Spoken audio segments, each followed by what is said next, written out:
I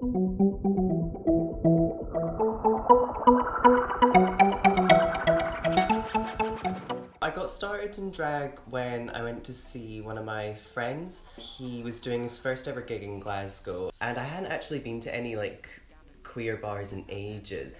And so I went to the show and saw her on stage, being all fabulous, and I was like, oh my god, I want to be like that. And he was like, oh, do it. And I was like, me, don't be daft. And I went out and I started buying makeup and hair, and it kind of just expanded from there. Drag Race, 4th year of high school, and I was so adamant, I won't watch it, it's not my thing. Watch it, hooked on it. And then from then I was like, I'm going to be a drag queen. I don't know how, I don't know when, I don't know why, I'm going to become one. And then I got involved through the scene by coming to the shows, Suck every Wednesday and Mother Trucker every Tuesday, and started becoming friendly with some of the queens, and then it just kind of prompted me to buy my first wig, start trying makeup, and then eventually performing. My impression of the Glasgow drag scene is it is completely different from all the other scenes that I visited, even just within Scotland. So, it's, for a start, I would say it's probably the largest one in Scotland. And because it's the largest, it has the most variety. I completely think it's completely different from anywhere else in the UK. At Mother Tucker we use this phrase, wacky, bizarre and fabulous. We have this such diverse scene where they either have some fierce queens, you have some wacky out there kind of artsy queens. The artists like myself who want to venture out into other areas can do so, and there will be an audience for us. Other scenes I've been to, they focus maybe more on stage presence and dancing, choreography. They do kind of straight songs, whereas in Glasgow we're sort of trained to do mixes and tell stories. You know, we have mixes about Bill Nye, or you have mixes about Pingu. It's something really random, but also something really fierce at the same time. I think one of the scenes kind of mesh fierceness with glamour and comedy and camp. And that's obviously, I think, why I fit in really well, because that's kind of what I am at heart, just a storyteller. And other scenes I've gone to, it's more cabaret, it's singing, burlesque. And it's such a diverse scene, you have every type of drag here.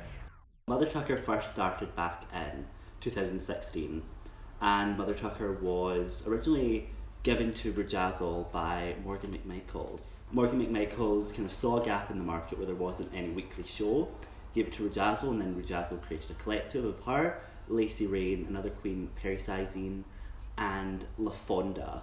Originally some of them have left throughout time, and now me and Lawrence Chain are some of the newer residents.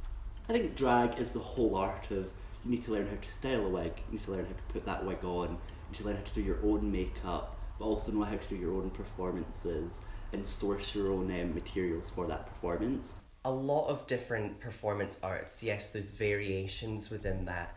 I think with drag, it's probably the one that expands the most. It's storytelling, but with the level of catharsis that you don't get from maybe writing poetry or stories, because that all is very, very real. Whereas performance is more acting, it's more panto.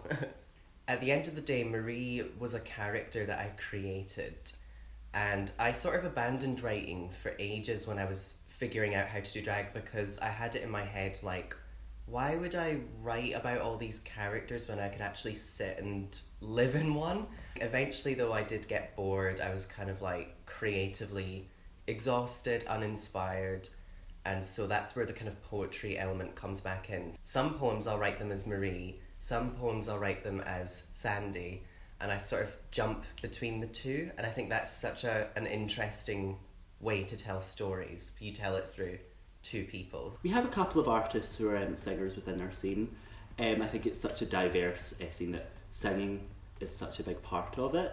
We have a queen called Lola Fierce, who released an EP, and it's so cool to see queens, even queens within the US who have been on Drag Race, releasing their own music. Aja doing rap, even Nilla's on doing more campy parodies. It's really cool to see that.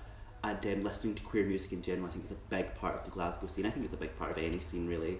Queer people in general are very, very invested in their artists as well as the artists' music.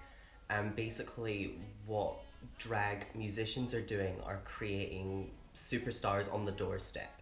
So it's like you could go and see your local, like literally your local Britney Spears at a bar. And the thing about drag queens is that even the ones that, you know, that go on RuPaul's Drag Race, we are a lot more accessible. It's easier for fans to meet us and come and say hi, and I think that's where it fits in. We are a lot more connected and interactive with our audiences. I'm not going to be on RuPaul's Drag Race season 1. I have been trying to tell people that I was on it and went home first for a joke, saying, oh, I didn't even get to have like my Miss Sandy moment, and the lip sync song was the cha-cha slide and I lost. But no, I'm not on it this year. I'm glad I'm not on it this year. I want to see how it turns out. I want to see what they're looking for. I think it'll be great for this scene, especially to see so many different queens from all over the UK, maybe not just London, but all over the UK, and see how the Brighton scene is, but also how London is, how Manchester is, but also how Glasgow is.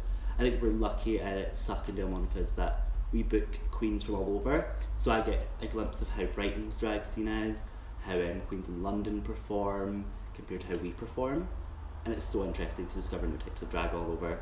Originally, drag performance was a way to escape from day-to-day life and day-to-day things at the time. Now it's a great way to express my identity, express what I'm feeling at the time, express where I am in life. I think it's just a great form of expression, no matter kind of where you are in life and what you're doing. When you've got people like Trump and people like the Tories in power, it almost, in a way, empowers people who don't benefit from that system.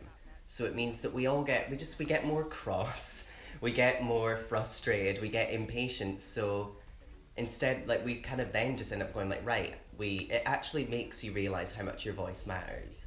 The beef, gammon rays, light up this badge. Gammon rays, shaking my tass. Gammon rays, meaty flap sets. Light up this badge. Gammon rays, light up this badge. Gammon rays, shaking my tass. Gammon rays, meaty flap sets. Shake in my tass.